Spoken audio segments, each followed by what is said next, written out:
Hello and welcome to another episode of the Molecular Cell Biology YouTube channel.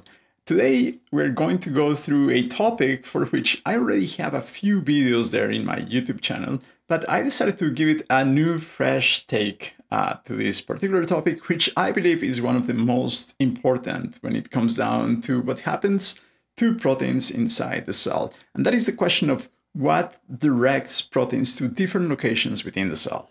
And today, we're going to start with the idea that protein synthesis starts in the cytoplasm. That's the place where all proteins are going to be synthesized, and that synthesis is going to take place associated to ribosomes. So with that in mind, let's start thinking about the process of what happens during protein synthesis. So at some point, after protein synthesis starts, the protein that is being synthesized becomes visible outside the ribosome. And as protein synthesis continues, more and more of the protein will become visible to the extra ribosomal environment. That is, more and more of the protein will be in the cytosol, exposed to the cytosol. And then the question becomes, is there in the surface of that protein that is being synthesized, is there a hydrophobic sequence that is clearly accessible and clearly visible from that cytosolic environment? That is really the critical question. And if the answer is yes, there is a long hydrophobic sequence that is accessible, that is visible from the outside of the protein. And typically when we think of long hydrophobic sequences, it'll be at least 12 amino acids in length, but most of the time it'll be slightly larger than that. If that is the case, if there is a sequence that is longer than 12 amino acids in length that is all hydrophobic, then that will allow the binding of the signal recognition particle to the protein. And that will bring the messenger RNA ribosome protein complex to the endoplasmic reticulum. And that will produce a brief pause in protein synthesis, but then after the ribosome is in perfect interaction with the membrane of the endoplasmic reticulum, then protein synthesis will continue and the protein will end up being located in the ER. But if the answer is no, there are no hydrophobic sequences that are visible from the outside of the protein, then protein synthesis will continue. But this is kind of a cycle. As more of the protein becomes visible outside the ribosome, this question, in a way, this scanning for hydrophobic sequences continues over and over. And if at any given time, any of the new sequences that have been now synthesized by the ribosome is a long hydrophobic sequence, then the same situation will actually happen. You will have the binding of the signal recognition particle, and that will then bring the entire complex, the messenger RNA with the ribosome, with the protein that is being synthesized, to the membrane of the endoplasmic reticulum, and from that moment on, the protein will be targeted toward the secretory pathway. It will become associated to the membrane of the endoplasmic reticulum, and from that moment on, the protein is already outside the cytoplasmic environment. It'll be targeted to the secretory pathway. If protein synthesis ends without finding any hydrophobic sequence, then there is still an extra layer of inspection, and that is whether there is a long hydrophobic sequence that is located at the very carboxyl end of the protein. And the reason why this is kind of like an afterthought of the protein synthesis process is that the carboxyl end of proteins doesn't become visible to the cytosol until when the protein is fully released from the ribosome. That's when the last few amino acids, the last few to be incorporated into the sequence of the protein, become visible to the cytosolic environment. So then at that point, the question still is there a long hydrophobic sequence at the tail of the protein, at the carboxyl end of the protein? And in this case, if the answer is yes, then the protein will bind, but it will not bind to the signal recognition particle. There will be now a different set of proteins that will recognize that hydrophobic sequence located at the very tail end of the protein, at the carboxyl end, and that different complex is called the TRAC40 complex. And that complex will be able to then bring the protein, after it has been fully synthesized, bring it to the membrane of the endoplasmic reticulum and allow the membrane insertion of the protein at the endoplasmic reticulum, with just one important caveat, and that is that the protein will be now bound to the endoplasmic reticulum, but the core of the protein, the vast majority of the protein, the N-terminus of the protein, will remain oriented toward the cytosolic side of the endoplasmic reticulum, of the membrane of the endoplasmic reticulum. So this protein will not be facing the lumen of the endoplasmic reticulum, it will be facing the cytosolic side of the membrane. All right, but if the answer is still no, there are no hydrophobic sequences at all, long hydrophobic sequences at all that are exposed in the surface of the protein, then the protein remains in the cytoplasm.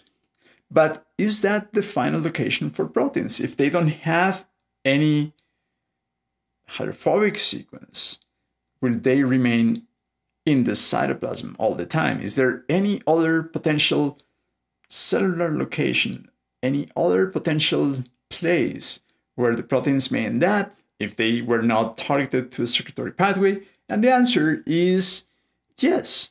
The proteins may end up going to the nucleus. And here, the determinant of whether the protein will be targeted to the nucleus is whether the protein possesses a nuclear localization sequence, also known as an NLS, nuclear localization sequence.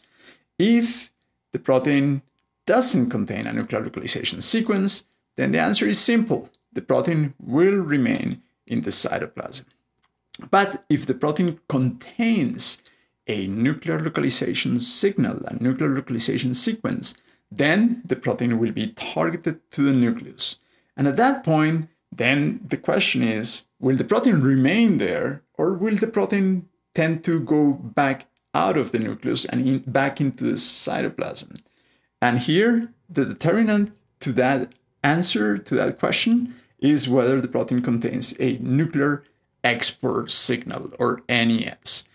If the protein doesn't contain a nuclear export signal, then the protein will remain in the nucleus. But if the protein does contain a nuclear export signal, then the protein will go back to the cytoplasm, and then at that point the protein may actually establish a cycle in which it goes back into the nucleus, and then it goes back outside of the nucleus into the cytoplasm. That shuffling across the nuclear envelope is something that many proteins actually do. They actively go in and out of the nucleus. So this is something that is peculiar of some of the proteins that are targeted to the nucleus, that they have the ability to go back out of the nucleus after they have reached the nuclear environment. And sometimes that process, most of the times, that process is very tightly regulated. The vast majority of the regulatory events occur post-translationally and involve post-translational modifications, by the way. All right, so now keep in mind that all of this decision-making process of whether the protein will be targeted to the nucleus or not can be affected by other factors, particularly by whether the proteins will be interacting with other proteins that may or may not have nuclear localization signals or nuclear export signals of their own.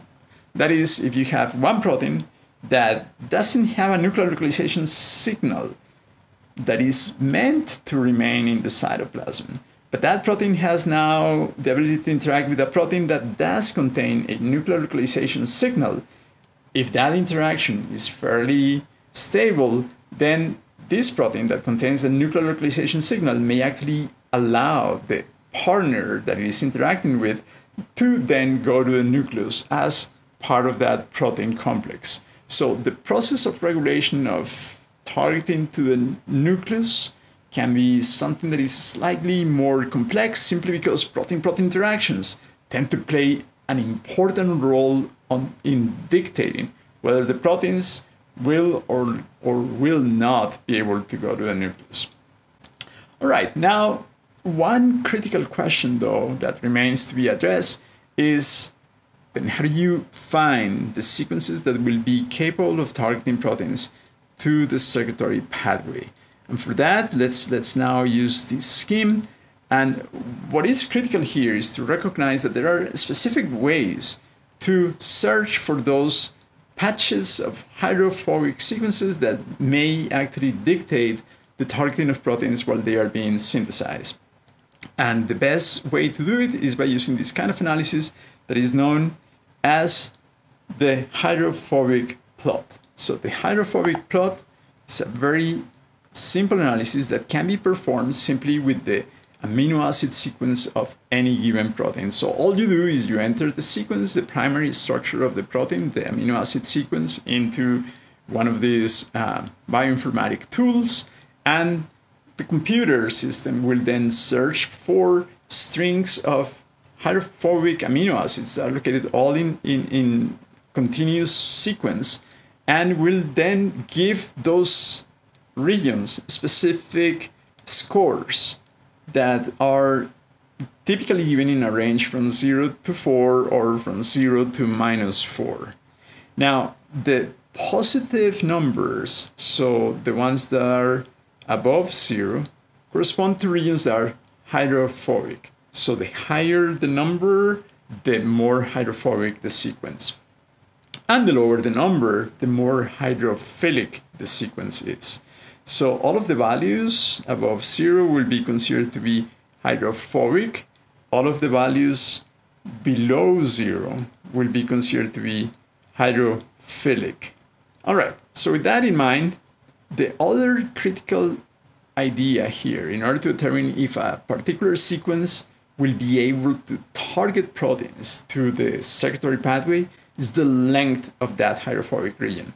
The critical idea here is that in order for a sequence to be able to target proteins to be recognized by the signal recognition particle and therefore target the protein to the circulatory pathway, the signal has to be larger than 12 amino acids in length. So the length of the hydrophobic signal has to be 12 or longer.